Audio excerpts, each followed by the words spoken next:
You got a blog. Do you want to know how to get it more discoverable? Then today we're going to be talking about how to do search engine optimization for your blog posts. So how to do SEO for blog post? Stay tuned. What's shaking? It's Dale here, and I'm just tickled to death. You took a little bit of time out your day to spend a little bit of time with me to talk about my favorite thing in self-publishing. And this podcast would not be at all possible if it weren't for the fine folks and sponsors that really keep things going here. And this month's sponsor, I'm proud to say, is back to the table, Author Brand Kits. If you would like to get your website, your social media, your email marketing, and even a custom email and so much more done for you, turnkey operation, Author Brand Kits is the place for you. They're a one-stop shop. Go take a look at why I use them, and a few other authors use them as well at dalelinks.com/ABK. Again, that's dalelinks.com/ABK. We got a link to that inside the description notes down below each one of these podcasts. All right, so let's go ahead. Let's back it up just a little bit. I started talking about blogging, and some of you probably saying, okay, this is all well and good. I've been trying to blog my face off, but no results. That's the problem. Some folks feel that writing a blog post is all you have to do to make things going, and that would be awful nice. It'd be just something as simple as writing an email to a friend that you could just sit down and just write out some stuff, and then voila, traffic starts raining into your website. But blogging just for the sake of blogging does not work. Right? If you want to get more traffic to your website, you got to be very meticulous about how you do it. Be mindful of what you publish. It's all in how you say it and in what you say itself. Okay, you're probably saying, okay, that seems rather ambiguous, Dale. So let's take it step by step. It's some of the best practices you're going to want to do. The very first thing is it has to start out with research. Before you even do your first keystroke, it is super important that you do the research. I say this all the time, but I'm going to say it again when it comes to self-publishing books, as it is in blogging. Know your audience. Who are you writing for? Because if you don't know who you're writing for no one. And in turn, it's just going to repel away everybody. But when you can pick out your actual ideal audience, your ideal reader, you are going to greatly increase the likelihood of your website getting picked up and served in search engines such as Google or DuckDuckGo or Yahoo or Bing and so on and so forth. You get what I mean. What's their pain point? Now, if you're a fiction author, you're probably saying, Dale, they don't have pain points. Sure, they have pain points. Fiction readers have an itch they need to scratch, and you're the type of person they're going to want to go to. What's their pain point? Nonfiction, so much easier. Let's say that you're an author that writes about back pain management. Chances are very likely you're going to want to probably put together some complimenting posts about back pain and relieving that. Why would your ideal reader find your blog? Why? They've got a problem. Hopefully you've got a solution. Now, I'm not telling you to reinvent the wheel. And I'm not telling you to take the content you've already published through, say, Amazon or other avenues and just repurpose it on your blog site. No, au contraire. You want to kind of probably put snippets from your book, maybe call to action to go visit your book for more information. But beyond that, you want to kind of be very specific. Why would they find your blog? And most importantly, how would they search for your blog? What's going to be the thing that's going to get it to where your blog is served up to them on a silver platter? And of course, that's going to come by way of selecting the right keywords. You've heard me talk about keywords ad nauseum. I mean, I think I talk about keywords in my sleep, for crying out loud. Keywords are going to be the thing that search engine optimizes your post and a few other things, but keywords primarily. So you're going to want to get the main keyword. Think before you start typing out, what am I going to write about? What is a 1 to 4 word description of exactly what I'm writing about? So we're going to go back to the back pain relief thing. Maybe we talk about easy back pain relief from home. There's a great keyword for me to use. I'd have to do my research, obviously. Think about those keywords that will bring you up. Now, you're probably saying, how do I know the keywords? Do I just guess my way through it? No, don't guess your way through it. Guessing your way through things is going to be defeating because you might get some good results in some and other times not so much. There's a few ways I'm going to recommend. First of all, Google Autosuggest. You could literally just go over to google.com, start typing in a specific keyword and wait for the autosuggest to pop up. It's kind of like when we are doing keyword research on Amazon, KDP, to figure out what's going to be the good keywords for our books. The same thing would work for your blog post. Just get that autosuggest. Incognito would work. That would probably be a good idea, but it's not mandatory. Then when you get a good set of keywords, you can go over to something called trends.google.com. That's Google Trends, and it'll kind of weigh the importance of the keywords, one over the other. Which one is getting the most traffic, and focus on that one. Now, the other tool you can get, it's a little harder to get access to, but not impossible, is the Google AdSense Keyword Planner. Now, you could just get into the Keyword Planner, no problem. Nowadays, you actually have to open up a Google AdSense account. That means for advertisers. Now, here's a little bit of a workaround. All you got to do is just go over, set up a Google AdSense account. You're going to set up an ad. Keep the cost per click and the budget per day really, really low. Don't worry, you're not going to have to spend any money. All you're going to have to do is just run up a specific campaign. It doesn't matter what it is. And then when you get into your account, pause that campaign. So that way you don't have to spend $1. But you're welcome to still run that ad if you wish to. But otherwise, this is our way to get into the system to where you can get into that keyword planner. And then take a specific keyword that you have, and you're going to put it into that keyword planner, and it's going to pull you up tons of different options related to that specific keyword that you have. And you'll be able to tell if the competition's low, medium, or high. Obviously, if you're a new blogger and a new author with your website, you're going to probably want to go something below high competition levels. But you still want to get it to where the search traffic is a significant amount. So in other words, if it's getting like less than 100 searches per month, then it may not be worth it. But if you're looking at something that's getting about 1,000 or more, that keyword might be a winner. So you might want to pick that up. Just make sure that you're finding nothing too competitive. You want to find something that is just right to where it just brings up your website in a search. That's what we're shooting for with search engine optimization. Now, we actually have to do even more than just the keywords, because we can sit here and just throw in a bunch of keywords and start our blog post, but will it actually get any kind of results? Not really. You're going to need to write the post. As you're writing that post, keep that main keyword front of mind for you, meaning that it needs to be worked in organically throughout your blog post. The ideal length these days for a good blog post that's going to be pulled up in search engines is going to be 800 to 1,500 words. Used to, you could put these micro posts out. They're about 500 words. And yeah, you could still do that. But if you really, really, really want to get more traffic, one of the things that search engines like Google like is having content that has some substance to it. There's some meat on the bones. And that when people are delivered there by way of Google, that they're staying on that page and consuming the content. That's the big thing right there. So really try to get that ideal length up. If you've already got blog posts put out that it's under that, don't worry about it. That's okay. You can try to go put a little bit more meat on the bones if you wish to, or just take some of these best practices and put it on it, even if it is 500 to 800 words or something like that. Keyword use. This is how you really need to pay closest attention. And I'm going to give you some, by the way, some great resources here at the very end of the podcast on how you can kind of dial in some of these things and these best practices. You want to make sure your keyword is found in the first 10% of your post.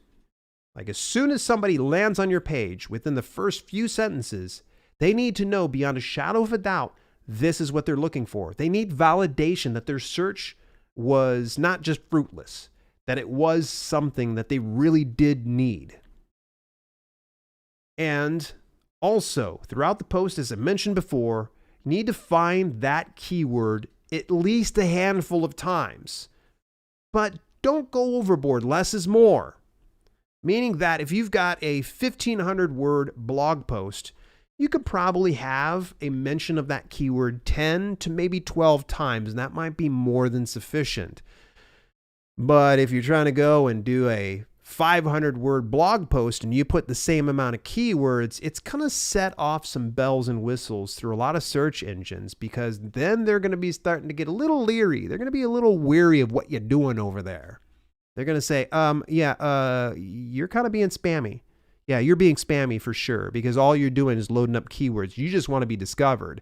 And that's all well and good. You just don't want to go overboard. So avoid going overboard due to Google suppression, most importantly, because Google doesn't like them shenanigans. They're like, oh, you've got that keyword in your post 60 times? Yeah, we're good. We're good. We're going to put you on the 100th page when it comes to the search queries for people. All right, now comes the part that's a little bit more taxing and it's going to take a little more time, is formatting the post just right. You're going to want to make sure that you break up the text with some images. For some reason, people love images, and it keeps them engaged because there's something to look at, and then you have some context to what you're reading. And the more that you can kind of work in there and break up that post, the better, but you don't want to go overboard. Okay? In other words, it's kind of like keywords. Less is more. Make sure you got enough to kind of, it gets things going. The problem that you run into is if you do too many images on a blog post, then it's going to slow down your site. So when someone goes and visits your website and it's going really slow as it's loading up, they're going to go, okay, this has already taken 3 seconds to load. I'm out of here. Deuces, out. You know, search engines like Google look at the same thing. If you have all these different images on here and the site load time is just horrendous, then chances are very likely they're not going to send you very much traffic, because it's like, okay, no one's really digging this. Why? Because it's slow. It's slow. And with each one of those images, this is something I learned from Dan Brock, the Deadbeat Affiliate. Within the metadata for a given image, there's something called alt text or alternative text. It's typically for those that have some type of visual impairment. All right. And in that, though, you can be able to slip your keywords into it. So make sure that you frame it properly. That way, if someone who has visual impairment happens to land on that, it's not just some keyword stuff thing. You got to give some type of context to it. So that's where you'd put the alt text right there.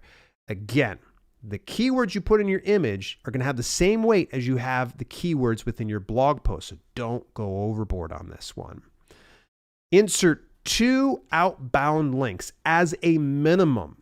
You need to get it to where there's some type of third-party credibility, somewhere that you can send people to that makes sense and adds more context to your post. That is meaning that, let's say I put together my back pain relief post. Maybe I find something on WebMD, or I find something, heaven forbid, on Wikipedia, and I can always just highlight a specific word that would be related to that specific post, and I insert a link on that one. Have you ever been on a blog post and noticed that? That's what happens? Well, that's what happens is when you click on that, it sends it over to that post. So then search engines are going, oh, this isn't just a self-serving post. There's actually some good credibility to this. It's working with other websites in tandem. And by the way, if you reach out to some websites and let them know that you're going to insert a link to their website, they're typically more than happy to return the favor. Just kind of a little bit of extra thing there. It's not even in my show notes for today. All right, much like we did the 2 outbound links, you also want to make sure that you have 2 inbound links. Now, I understand that if you're a new blogger and you have maybe 1 post your name or none, then inbound links is going to probably be next to impossible. It could probably be linking to your about page, or it could be inside your bookshelf. Either way, you'll want to put those inbound links to relevant posts. You could probably mention something. So let's say I've got a back pain relief article, and in another one, I have exercises for the lower back. I could probably insert that into exercises typically help out the low back and help manage back pain. And I would probably link that article within that sentence there. So that's a great way to do the inbound links. Do 2 as a minimum. Yes, if you're starting into this, you're not going to have too many inbound links. But as time goes on, you can go back to those old posts as you grow a backlog of blog posts, and you can start doing more inbound. You don't need to do a ton of them, but 2 as a minimum is where you need to start. Now, this is one that's relatively new, and you're noticing this, that a lot of blog sites are starting to have this, and it's a table of contents. It seems kind of weird to have a table of contents on a post that's, say, 1,500 words, but people want what they want. So if they happen to show up in your blog post and they just want a specific answer, like, I'm going to looking for back pain relief, and I want to see if this foam roller is going to work out.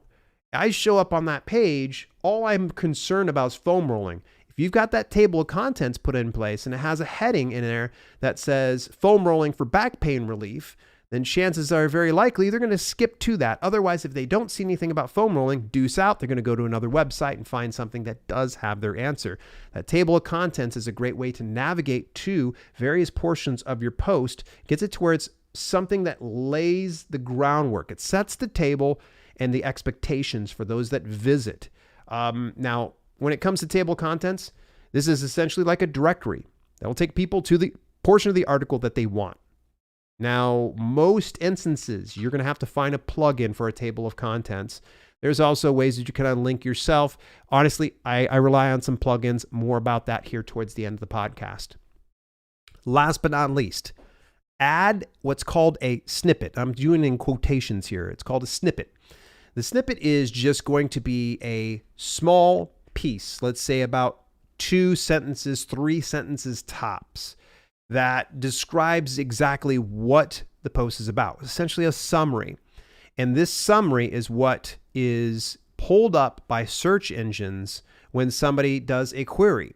So for instance, it could probably be my back pain relief, and then it has, this post is about back pain relief and how a foam roller can really make the difference. Find out more in this post here. We've got the keyword inside that snippet. That's the most important thing. Next thing is just lays the groundwork. It entices those that are scrolling through any search queries and says, oh, that's what I'm looking for. Now, there is also another plugin that you can get to do the add the snippets, but nonetheless, you get the idea. Hey folks, I've got some final tips, but before we do jump into those final tips, I want to give a big thank you over to the sponsors here of the channel, Author Brand Kits. Go find out why I rave about them so much over at dalelinks.com/ABK today. For more details, you will find that they are great to work with. There's a good reason why I'm working with them again as sponsors, because they're just fantastic. Final tip here, folks. I got a few of them here for you. First of all, I mentioned plugins. Use them sparingly on your website due to load time, because if you have too many plugins on a website, it will bog it down. It will slow it down, and that means that slower load time. We do not want to have slow load times. I'll be talking about slow load times next week. A couple ones I'll recommend to you. I'm not getting paid to say this. You can actually get the free version because I have the free version myself. Rank Math SEO. That's 3 words there. Rank Math SEO. That plugin is, you know, all the things I just recommended to you, they have a checklist for all that. And they actually score you on it on a scale of 0 to 100. Oh, I love hitting into the 90s. It makes my day when I do that. And I discovered that that post gets pulled up a lot more. So big thank you to Rank Math SEO for that. If you don't want to try Rank Math SEO, one of the ones I tried before was Yoast. That's spelled Yoast, probably. Yoast. Yoast is pretty good. I don't find them as intuitive as, say, Rank Math SEO, but it's just an option for you to look into. And also the other plugin is Easy Table of Contents. I use that one on mine. It works with your headings. So make sure that you have at least heading 2 put on each one of your posts. And that's one of the things I didn't bring up, is breaking up your posts into headings, so that way people can just scroll to what they're most interested in. But it posts directly after your introductory paragraph. It's kind of neat. It puts in a box. You won't see anything in your dashboard in WordPress, but when you actually hit publish, you'll see in the view, it'll actually pull up the table of contents. Really, really neat plugin. Doesn't cost a dime. Also, when it comes to your blogs here, folks, focus on the long game. All right. I know that you're like, oh, you know what? I was blogging before and I never got any. Okay, quit whining. It's all right.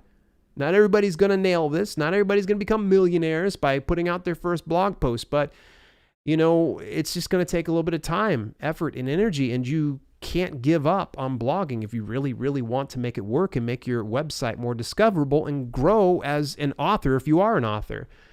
I would recommend do a blog post at least once per month as a minimum to see any kind of traction. If you really want to scale that, go once per week. You can also go crazy like a good friend of mine, Jason Stallworth. I think that dude did one a day. It seemed like almost for a year straight on one of his blog posts. See, he's certifiably insane. I wouldn't recommend that, but got great results. And last but not least is it's not enough that you just write a blog post and just put it out there in the world. Promote, promote, promote. Mention your blog and your books, your social media, your email newsletter, and so much more. Build out blog promos in your email autoresponder. So if you already have an email list, get your autoresponder, queue it up. Put a little bit of context about the subject that you cover inside the blog post, insert a link inside that email, and then they will be able to click on that and read the full post.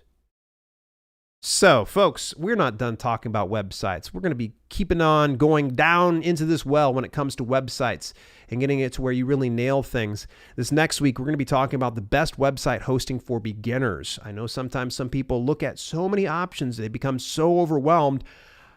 I've tried out a lot of web hosting services, and some of them have been real doozies, and some have been great, and they turned into doozies. I'm going to talk about that. It's going to be a very candid conversation about best website hosting for beginners. Hey, subscribe or follow me on your preferred podcasting platform and leave a review or even a comment over on the YouTube podcast channel. You can go to dalelinks.com/YouTube podcast. Join the 2,000 subscriber sub club. That's right. We're on our way. I think we just hit 1,600 or 1,700 subscribers. So happy about that. In the meantime, folks, this has been Self-Publishing with Dale. Thank you so much for tuning in, and I'll catch you next week.